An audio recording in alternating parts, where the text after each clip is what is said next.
Non, on va la sauver, cette planète. On va la sauver. On va la sauver parce qu'elle mérite. Je trouve qu'on devrait peut-être, pour se motiver, arrêter d'essayer de la sauver par culpabilité en se disant ah ça je fais pas bien, ça je fais pas bien. On devrait la sauver par égoïsme. Parce qu'en réalité, là, sous nos latitudes, on n'a pas encore énormément des conséquences matérielles du réchauffement climatique, mais je trouve qu'on subit vachement les conséquences morales. C'est-à-dire que c'est juste déprimant. On en parle beaucoup et voilà. Et c'est normal qu'on en parle, c'est hyper bien.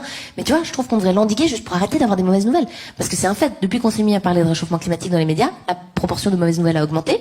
Et moi, je vous ai dit au début du spectacle, j'ai pas de marge. Enfin, tu vois, j'ai pas besoin de mauvaises nouvelles pour pas aller super. Tu vois, moi, depuis le début du spectacle, je me dis si je saute de là, il y a moyen que je me fasse mal. Enfin, tu vois, j'ai ça en moi.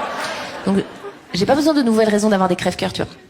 Depuis qu'on s'est mis à parler de réchauffement climatique dans les médias, et évidemment c'est une très bonne chose, une fois par semaine je tombe sur un article dans un journal qui m'annonce la disparition d'une espèce, je savais même pas qu'elle existait à la base.